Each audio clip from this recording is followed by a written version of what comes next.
အားလုံးပဲမင်္ဂလာပါ Digital Genius ကနေကြိုဆိုပါရစေဒီရက်ပိုင်းเนี่ยမှာ Bitcoin ဈေးက6000နဲ့6000ခွဲဝန်းကျင်လောက်မှာပဲပြေးနေတာသတင်းပတ်တော်တော်များများရှိနေပါပြီအဲ့တော့ Crypto Market က 4-year cycle ကို breakout ဖြစ်သွားပြီဆိုပြီးတော့မှယူဆတဲ့အဖွဲ့ရှိသလို Crypto Market က 4-year cycle ကို breakout မဖြစ်သေးဘူးဒီချိန်ထိ 4-year cycle ကို follow လုပ်နေတော့မှဆိုပြီးတော့မှယူဆတဲ့လူတွေလည်းအများကြီးရှိပါတယ်ပြီးခဲ့တဲ့ cycle တွေရဲ့ဒီလိုနှစ်ဒီလိုအချိန်မှာဖြစ်လိဖြစ်တာရှိတဲ့ pattern တွေကို reference ယူပြီးတော့မှအခု2026 August နဲ့စက်တင်ဘာလနဲ့လာမယ့်လတွေရဲ့ market အခြေအနေကိုအခုဒီဗီဒီယိုမှာသုံးသပ်ပေးသွားမှာဖြစ်ပါတယ်ပြီးခဲ့တဲ့ကျွန်တော်ဗီဒီယိုတွေတော်တော်များများမှာကျွန်တော် default year cycle ကိုအများအား reference ယူလို့ရှိတယ်။ဘာကြောင့်လဲဆိုတော့ဒီ market ကို drive လုပ်တဲ့ factor တွေအများကြီးရှိတဲ့ထက်က default year cycle ရဲ့တက်ရောက်မှုကအပြင်းဆုံးလို့ဆိုလို့ရတယ်။ဒါကြောင့်လို့ကျွန်တော်ဗီဒီယိုတော်တော်များများမှာကျွန်တော် default year cycle ကို reference ယူလို့ရှိတယ်ပေါ့နော်။အဲ့တော့ဒါမှမဟုတ်မိတ်ဆွေတို့မြင်နေရတဲ့ဒီအစိမ်းရောင် rectangle လေးတွေနဲ့ဒီအနီရောင် rectangle လေးတွေရှိလိမ့်မယ်။အစိမ်းရောင် rectangle လေးမှာဆိုလို့ရှိရင်ဒါ bull market ဒါဈေးတွေကတက်ခဲ့ပြီးတော့အနီရောင် rectangle လေးမှာဆိုလို့ရှိရင်ဒါ bear market ဒါဈေးတွေကျလို့ရှိတယ်ပေါ့နော်။ဒါအခုဆိုလို့ရှိရင်ဒါ cycle က3-4ခုလောက်ဒါရှိသွားပြီ။အဲ့တော့ပြီးခဲ့တဲ့ cycle တွေကိုကျွန်တော်ပြန်ကြည့်မယ်ဆိုလို့ရှိရင်မိတ်ဆွေတို့အခုတမဆိုရင်ဒီမြင်နေရတဲ့ဒီအပြာရောင်မြင်းလေးကတရားက Bitcoin halving ဖြစ်ခဲ့တဲ့ type ပေါ့နော် Bitcoin halving ဆိုတာက Bitcoin ရဲ့ supply ကိုသူက4နှစ်တစ်ကြိမ်ထက်ဝက် short ချရတာပေါ့နော်အဲ့တော့ဒီကြောင့်အသေးစိတ်သိချင်တယ်ဆိုလို့ရှိရင်တော့ကျွန်တော်ရဲ့ lesson 1 to 10 playlist မှာအသေးစိတ်သွားပြီးတော့မှကြည့်လို့ရတယ်အဲ့တော့ဒီမှာဆိုရင်ဒီအပြာရောင်မြင်းကဒီ Bitcoin halving day ဟုတ်ပြီအဲ့တော့ Bitcoin halving day ရဲ့ before နဲ့ after ပေါ့နော်ဒီမှာဆိုရင် Bitcoin halving day ရဲ့ before ကတစ်နှစ်ခွဲလောက်ကြာတယ်ပြီးတော့ after တစ်နှစ်ခွဲအဲ့တော့ before တစ်နှစ်ခွဲ after တစ်နှစ်ခွဲစုစုပေါင်း3နှစ်လောက်က bull market ဖြစ်ပြီးတော့မှအဲ့ဒီ bull market ပြီးပြီဆိုလို့ရှိရင်တစ်နှစ်လောက် bear market လာတယ်နောက်ထပ် third halving မှာလည်းပဲဒါ before halving မှာတစ်နှစ်ခွဲလောက် bull market လာတယ်ပြီးလို့ရှိရင် after halving မှာတစ်နှစ်ခွဲလောက် bull market လာတယ်ပြီးတော့ bear market တစ်နှစ်လာတယ်နောက်ဆုံးကျွန်တော်တို့ဒီကရဲ့ cycle မှာလည်းအဲ့ဒီ time ပဲတော်တော်များများနေပါဖြစ်ခဲ့တယ်2024 Bitcoin halving မတိုင်ခင် before တစ်နှစ်ခွဲပြီးတော့ after တစ်နှစ်ခွဲတော့စုစုပေါင်း3နှစ်လောက် bull market ဖြစ်တယ်ပြီးတော့အခုနောက်ဆုံးဒါ2026မှာဒါ bear market ဖြစ်နေတယ်ပေါ့နော်အဲ့တော့ပြီးခဲ့တဲ့ cycle 3-4ခုလောက်ကဒီတိုင်းပဲတော်တော်များများနေပါဖြစ်ခဲ့တာဖြစ်တဲ့အတွက်တချို့လူတွေကဘယ်လိုယူဆကြလဲဆိုတော့ဟုတ်ပြီ market ရဲ့သဘာဝအရအတိတ်မှာဖြစ်ခဲ့တဲ့အတိုင်းဖြစ်လိဖြစ်တာရှိတယ်ဒါပေမဲ့အများအားဖြစ်တာတော့မဟုတ်ဘူး3-4ချိန်လောက်ဖြစ်ပြီးသွားပြီဆိုလို့ရှိရင်တော့ breakout ဖြစ်ကောင်းဖြစ်နိုင်တယ်ဒါကြောင့်မလို့အခု crypto market ကလည်းပဲဒါပြီးခဲ့တဲ့ cycle 3-4ခုလောက်မှာဒီတိုင်း repeat ဖြစ်ခဲ့ပြီးသွားပြီအခုဆိုရင်ဒီဟာကဒါ4ချိန်5ချိန်မြောက်လောက်ဖြစ်နေပြီဖြစ်တဲ့အတွက်ဒီတစ်ချိန်မှာတော့ 4-year cycle ကို follow မလုပ်တော့ဘဲနဲ့ breakout ဖြစ်နိုင်တယ်ဆိုပြီးတော့မှယူဆနေကြတာပါနော်ဟုတ်ပြီအဲ့ဒီတော့ 4-year cycle breakup ဖြစ်နိုင်ခြင်းများလား 4-year cycle ကို follow လုပ်နိုင်ခြင်းများလားဆိုတဲ့အချက်ကိုကျွန်တော်တို့ကအသေးစိတ်ဆက်ပြီးတော့မှလေ့လာကြအောင်ကျွန်တော်တို့အခုရောက်နေတဲ့ဒီ2026 cycle နဲ့ပြီးခဲ့တဲ့2018 2022ဒီ cycle တွေနဲ့ကျွန်တော်တို့အသေးစိတ်ပြန်ပြီးတော့မှနှိုင်းယှဉ်ကြည့်အောင်ပေါ့နော်အဲ့တော့အဲ့ဒီ cycle တွေနဲ့ကျွန်တော်အသေးစိတ်ပြန်ပြီးနှိုင်းယှဉ်ကြည့်မယ်ဆိုလို့ရှိရင်ဆိုပါစို့ကျွန်တော်တို့2018ကိုကျွန်တော်ပြန်သွားကြည့်အောင်အဲ့တော့2018မှာဆိုလို့ရှိရင်2018မှာလည်းဒီဟာ bear market တစ်နှစ်ကြာခဲ့တယ်ပေါ့နော်အဲ့တော့အဲ့ဒီ bear market တစ်နှစ်မှာဆိုလို့ရှိရင်သူ့ရဲ့အောက်ကိုထိုးကျခဲ့တဲ့ point 3 point ပေါ့နော်ပထမတစ် point က2018 February လနောက်ထပ်တစ် point က2018 June လနောက်ထပ်တစ် point က2018 November လဟုတ်ပြီအဲ့တော့လက်ရှိကျွန်တော်တို့ဖြစ်ခဲ့တဲ့ဟာတွေလည်းကျွန်တော်ကြည့်ကြည့်မယ်ပထမတစ် point ထိုးကျတယ်2026 February ပဲဒုတိယတစ် point ထိုးကျတယ်2026 June လပဲနော်ဒီ point နှစ်ခုက2018ရဲ့ pattern နဲ့လတွေကစပြီးတော့မှအတိအကျနေပါသွားပြီးတော့မှတူနေတယ်ဟုတ်ပြီအဲ့တော့အဲ့ဒီတိုင်းသာဆိုလို့ရှိရင်နောက်ထပ်တတိယတစ် point ကဒီဟာကအောက်တိုဘာနိုဝင်ဘာဒီလတွေမှာဖြစ်ကောင်းဖြစ်နိုင်တယ်နော်ဒီဟာက point 3ခုနဲ့တွားပြီးတော့မှနှိုင်းယှဉ်ကြည့်လိုက်တာဟုတ်ပြီနောက်ထပ်တစ်ချက်နဲ့ထပ်ပြီးတော့မှနှိုင်းယှဉ်ကြည့်အောင်နောက်ထပ်တစ်ချက်ကဘာလဲဆိုတော့ပြီးခဲ့တဲ့ဒီ bear market တွေကိုကြည့်မယ်ဆိုလို့ရှိရင်ပထမ bull market အမြင့်ဆုံးလပေါ့နော်အဲ့တော့ပထမ bull market အမြင့်ဆုံးလကနေပြီးတော့မှသူကတစ်နှစ်ကွက်တီနေပါကြာတဲ့အခါမှာအနေဆုံးရောက်တယ်ဆိုတာတွေ့ရတယ်ပြီးခဲ့တဲ့ bear market 2018ကိုပြန်ကြည့်မယ်ဆိုလို့ရှိရင်အဲ့ဒီ2018မတိုင်ခင်အမြင့်ဆုံးလကဘယ်လလဲဆိုတော့2019ဒီဇင်ဘာလအဲ့တော့2019ဒီဇင်ဘာမှာအမြင့်ဆုံးဖြစ်တယ်ပြီးတော့အဲ့ကနေတစ်နှစ်အတိအကျပဲ2018ဒီဇင်ဘာမှာအနည်းဆုံးဖြစ်တယ်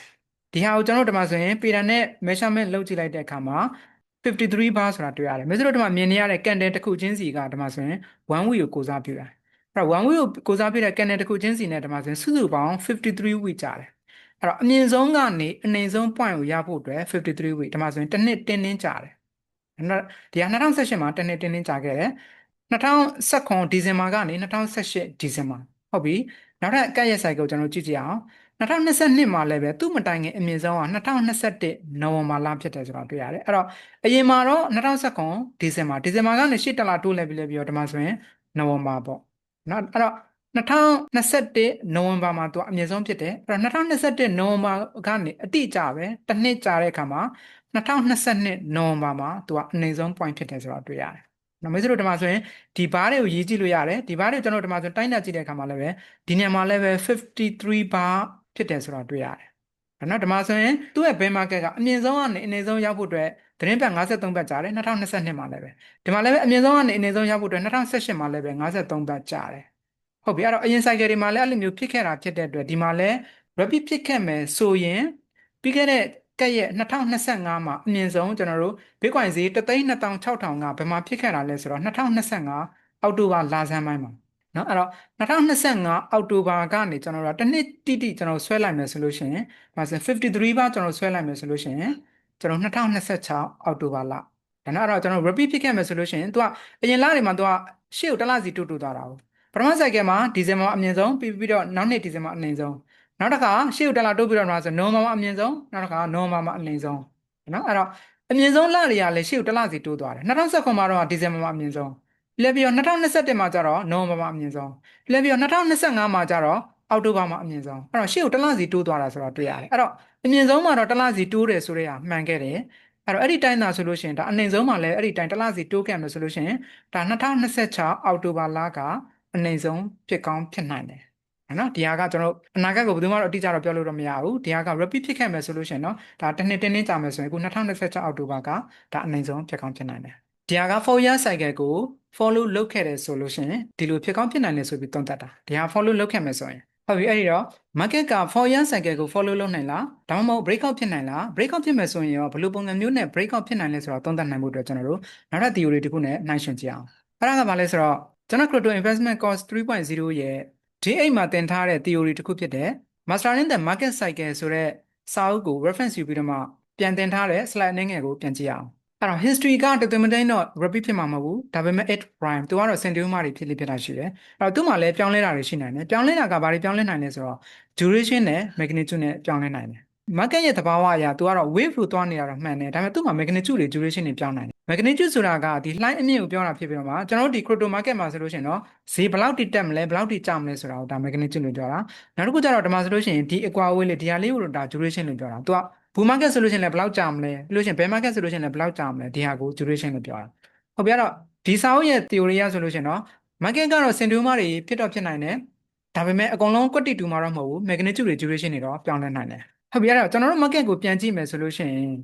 cycle ကတမသိန်းနီးပါးတူခဲ့တာတော့မှန်တယ်ဒါပေမဲ့ magnitude နဲ့ duration မှာဆိုလို့ရှိရင် magnitude တွေကတောက်လျှောက်ပြောင်းခဲ့တယ်ဟို cycle တွေမှာဆိုလို့ရှိရင် तू က bear market ဈေးကျတာ84%လောက်ထိကျခဲ့တယ်နောက် cycle ကျတော့84%မဟုတ်တော့နောက် cycle ကျတော့ तू 77%ဝန်းကျင်လောက်ပဲကျခဲ့တယ်နောက် cycle တွေကျတော့ तू 74%ဝန်းကျင်လောက်ပဲကျတော့တယ်နော်အဲ့တော့ဆိုတော့သူ့ theory တိုင်းကျတဲ့ percentage တွေကတော့မတူဘူးဒါ magnitude တွေကတော့ဒါတောက်လျှောက်ပြောင်းခဲ့တယ်နော်ဒါပေမဲ့ဒီမှာမပြောင်းတာကဘာလဲဆိုတော့ duration ကတော့သူကမပြောင်းလဲခဲ့ဘူးပေါ့နော်2014တုန်းကလည်းပဲဒါတစ်နှစ်ဝန်းကျင်ပဲပြီးလို့ရှိရင်2018မှာလည်းပဲတစ်နှစ်ပဲ2022မှာလည်းပဲတစ်နှစ်ပဲအဲ့တော့ပြီးခဲ့တဲ့ cycle 3ခုလုံးမှာတော့ bear market ကမပြောင်းမဲနဲ့ bear market ကြာချိန်ကတစ်နှစ်အတိအကျဝန်းကျင်လောက်ကြာခဲ့တယ်အခု cycle မှာကျွန်တော်တို့ possibility နှစ်ခုရှိတဲ့ထဲကဒါအရင် cycle တွေတိုင်းတာတော်တော်မသိလိုက်နာခဲ့မယ်ဆိုလို့ရှိရင်တော့ဒီဟာတစ်နှစ်ကြာတယ်ဆိုလို့ရှိရင်2025အောက်တိုဘာကနေတစ်နှစ်ဆွဲလိုက်မယ်ဆိုလို့ရှိရင်အခု2026အောက်တိုဘာကဒါဈေးအနိမ့်ဆုံးဖြစ်ကောင်းဖြစ်လိမ့်မယ်ဒီဟာကအရင် cycle ရဲ့ duration ကိုဒါ follow လုပ်ခဲ့တယ်ဆိုလို့ရှိရင်ဒါပေမဲ့ market cycle ရဲ့သဘောအရ duration ကလည်းပဲဒါအပြောင်းလဲရှိနိုင်တယ်ဒါပေမဲ့ရှေ့က3ခုမှာတော့မပြောင်းလဲခဲ့ဘူးဒါပေမဲ့ဒီ cycle မှာပြောင်းလဲကောင်းပြောင်းလဲနိုင်တယ်ဟုတ်ပြီအဲ့တော့ duration ကပြောင်းလဲတယ်ဆိုတဲ့အခါနှစ်မျိုးဖြစ်နိုင်တယ် duration ကနည်းနည်းတိုသွားတာလည်းပဲဖြစ်နိုင်တယ်ရှည်သွားတာလည်းပဲဖြစ်နိုင်တယ်အဲ့တော့ duration ကနည်းနည်းပိုတိုမလားရှည်မလားဆိုတဲ့အခါကတော့ကျွန်တော်တို့ geopolitical factors တွေနဲ့လည်းတွားပြီးတော့မှသက်ဆိုင်နိုင်တယ်အဲ့တော့အခုလောလောဆယ်ဒါ Bitcoin ဈေးကဒါ6200ဝန်းကျင်လောက်ထိကျတဲ့အကြောင်းရင်းကတော့ဒီအမေရိကရဲ့ Clarity Act ပေါ့နော်ဒီ Act ကဘာလဲဆိုတော့ crypto အတွက်လိုအပ်တဲ့ဒီဥပဒေတွေစီမင်းနေပေါ့နော်အဲ့တော့ crypto အတွက်စီမင်းနေ regulation တွေကိုသူတို့ approve လုပ်ဖို့တဲ့ဟာကိုသူ approve မလုပ်သေးဘဲနဲ့ဒီဟာကို delay လုပ်လိုက်တာdelay လုပ်လဲပြီးရောသူကဘာလုပ်လဲဆိုတော့ push လုပ်လိုက်တာပေါ့နော်ဘယ်တော့မှ approve လုပ်မလဲဆိုတော့2026စက်တင်ဘာလ15ရက်နေ့ကိုသူက push လုပ်လိုက်တာဟုတ်ပြီအဲ့လိုမျိုး push လုပ်လိုက်တဲ့ဟာကတကယ်လို့ဒါအခုစက်တင်ဘာလ15ရက်နေ့မှာ Clarity Act က approve ဖြစ်လိုက်မယ်အဲ့တော့ဘာတွေ approve ဖြစ်လဲဆိုတဲ့ပုံမှာမူတည်တယ်အဲ့တော့အဲ့ဒီဥပဒေတွေက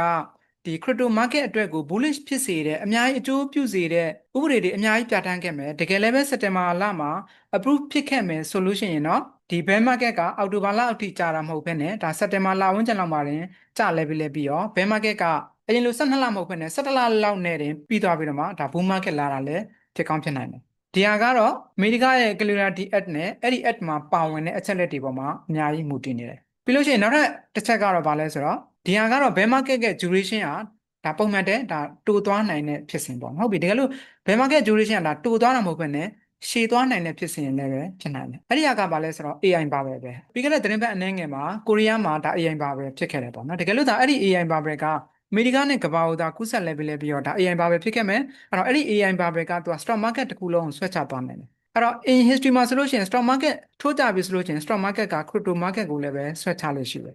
တကယ်လို့ဒါ AI ပါပဲဖြစ်ပြီးတော့မှ stock market crash stock market ကနေ crypto market တစ်ခုလုံးကိုဒါဆွဲချတဲ့ဖြစ်စဉ်ဖြစ်ခဲ့မယ်ဆိုလို့ရှိရင်တော့ဒီ bear market duration ကပုံမှန်တဲ့နည်းနည်းပိုကြာသွားနိုင်တယ်ဒါ12လမဟုတ်ဘဲနဲ့13လ14လ15လ16လလောက်လည်းဖြစ်ကောင်းဖြစ်နိုင်တယ်နောက်ပြီးတော့အခု August နဲ့ September လမှာဖြစ်လိဖြစ်တာရှိတဲ့ဒီ historical data တွေကိုကျွန်တော်တို့ပြန်ကြည့်မယ်ဆိုလို့ရှိရင်မကျတို့တို့မြင်နေရတဲ့ဟာကတော့ဒါပြီးခဲ့တဲ့2013ကနေစလဲပြီးတော့အခု2026ဒီစုစုပေါင်း14နှစ်အတွင်းမှာတလချင်းစီမှာဈေးတွေတက်လိုက်ကျလိုက်ဖြစ်တဲ့ record ကိုဒါပြန်ကြည့်နေတာပေါ့နော်အဲ့တော့အဲ့ဒီ historical data တွေပြန်ကြည့်မယ်ဆိုလို့ရှိရင်အခုမကျတို့မြင်နေရတဲ့ဒီ August ဆိုတဲ့ column ကိုကြည့်မယ်ဆိုလို့ရှိရင်ပြီးခဲ့တဲ့14နှစ်အတွင်းမှာ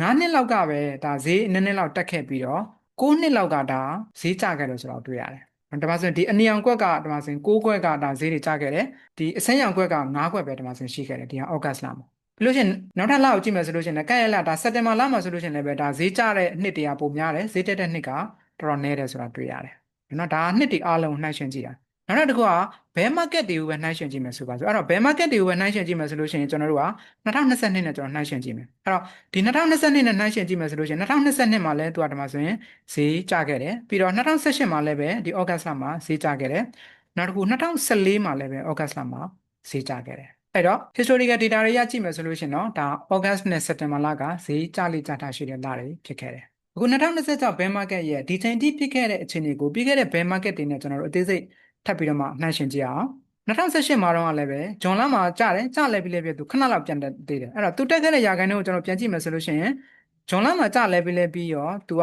ဂျွန်လဩဂတ်မှာနည်းနည်းပြန်တက်တာကသူဘယ်လောက်တောင်တက်လဲဆိုတော့45 50ရာခိုင်နှုန်းလောက်တောင်တက်ခဲ့တယ်45 50ရာခိုင်နှုန်းတက်တယ်ဆိုတာဒါတက်တဲ့ရာခိုင်နှုန်းဒါတော်တော်များတယ်လို့ပြောလို့ရတယ်ပေါ့နော်နောက်တစ်ခါ2022ကိုလည်းကျွန်တော်ပြန်ကြည့်အောင်2022မှာတော့လည်းဂျွန်လမှာကျတယ်ကျလဲပြီးလဲပြီးတော့သူပြန်တက်တယ်အဲ့တော့သူပြန်တက်တဲ့ရာခိုင်နှုန်းကိုကျွန်တော်ကြည့်မယ်ဆိုလို့ရှိရင်လည်းသူတက်တဲ့ရာခိုင်နှုန်းကဒီမှာဆိုရင်42ရာခိုင်နှုန်းလောက်တောင်သူတက်ခဲ့တယ်အဲ့တော့2018မှာတော့လည်း45 50ရာခိုင်နှုန်းတက်ခဲ့တယ်2022မှာလည်းပဲဂျွန်လနောက်ပိုင်းမှာတက်တာက44ရာခိုင်နှုန်းလောက်တက်ခဲ့တယ်အဲ့တော့အခု2026မှာတော့ဂျွန်လမှာထိုးကြတယ်ဂျွန်လမှာထိုးကြလဲပြီးတော့သူတက်တဲ့ရာခိုင်နှုန်းက15ရာခိုင်နှုန်းဝန်းကျင်လောက်ပဲရှိတယ်ဆိုတာတွေ့ရတယ်အဲ့တော့ဒါကိုကြည့်ချင်းအပြင်ပြီးခဲ့တဲ့ bear market တွေနဲ့နှိုင်းယှဉ်မယ်ဆိုလို့ရှိရင် bear market တွေမှာလူတွေက fear တွေဖြစ်လို့ရှိတယ်ဒါစိတ်တက်ကြလို့ရှိတယ်ပေါ့နော်အဲ့တော့အရင် bear market တွေမှာလည်းဒါ fear ဖြစ်တယ်စိတ်တက်ကြတဲ့အထဲမှာအဲ့ကနေခဏလောက်ပြန်ထောင်တက်တာက2018မှာတော့ကတော့ဒါ bullish ဖြစ်ပြီးပြန်ထောင်တက်တာက50ရာခိုင်နှုန်းကျန်လောက်တက်ခဲ့တယ်2022မှာ40ရာခိုင်နှုန်းကျန်လောက်တက်နိုင်ခဲ့တယ်ဒါပေမဲ့အခု2026မှာတော့40ရာခိုင်နှုန်းမပြောနဲ့2026မှာဂျွန်လထိုးကြပြီးပြန်တက်တာက15ရာခိုင်နှုန်းလောက်ပဲတက်နိုင်ခဲ့တယ်ဆိုတာကိုတွေ့ရတယ်အဲ့တော့လက်ရှိ market အခြေအနေကတော့ 4 year cycle ကို follow လုပ်မလား breakout ဖြစ်မလားဆိုတာကတော့အမေရိကရဲ့ Clarity Act အခြေအနေနဲ့ AI power တွေအပေါ်မှာအများကြီးမူတည်နေတယ်ကျွန်တော်အနေနဲ့ဆိုလို့ရှိရင်တော့ 4 year cycle ကို follow လုပ်သည်ဖြစ်စေ breakout ဖြစ်သည်ဖြစ်စေကျွန်တော်ရဲ့ buying zone ကတော့မပြောင်းလဲဘူးကျွန်တော်ရဲ့ buying zone ကခါတိုင်းဗီဒီယိုတွေမှာပြောခဲ့သလို2026 quarter 4အဲ့ဒါအောက်မှာကျွန်တော် plus or minus ရှေ့ကိုကျွန်တော်တစ်လလောက်တိုးပြီးတော့မှကျွန်တော် September October November December ဒီ၄လလောက်မှာကျွန်တော်စပြီးမှဝယ်သွားမှာဖြစ်ပါတယ်အဲ့တော့ဒီဗီဒီယိုကတော့မိတ်ဆွေတို့ကိုဝယ်ဖို့ရောင်းဖို့အတွက် financial advice မဟုတ်ပါဘူးပြီးခဲ့တဲ့ 4 year cycle တွေမှာဖြစ်လိဖြစ်တာရှိတဲ့သဘာဝတွေကို reference ယူပြီးတော့မှဖြစ်နိုင်တဲ့နှစ်ခုလုံးကိုသုံးသပ်ပြီးတော့မိတ်ဆွေတို့ကို knowledge sharing ပြန်လုပ်ပေးနေတာဖြစ်ပါတယ်ဝယ်ဖို့ရောင်းဖို့ decision ကတော့မိတ်ဆွေတို့ကိုယ်တိုင်ချရမှာဖြစ်ပါတယ်မိတ်ဆွေတို့ crypto investment နဲ့ပတ်သက်ပြီးတော့အသေးစိတ်ဆက်လက်လေ့လာတင်တယ်ဆိုလို့ရှိရင်ပြီးခဲ့တဲ့3လလောက်ကတင်ထားခဲ့တဲ့ crypto investment cost 3.0 ဗီဒီယိုကိုတွားရောက်ကြည့်ရှုပြီးတော့မှတနက်အနံနေပါတယ်မိတ်ဆွေတို့ crypto နဲ့ပတ်သက်ပြီးတော့နည်းပညာနဲ့ပတ်သက်ပြီးတော့စိတ်ဝင်စားတယ်ဆိုလို့ရှိရင်ကျွန်တော်ဒီဒီတဲ့ကြီးညားဖြစ်နေပြီး subscribe လုပ်ကြပါအားလုံးကျေးဇူးတင်ပါတယ်နောက်လာမယ့်ဗီဒီယိုတွေမှာဆက်လက်ဆောင်ပေးပါမယ်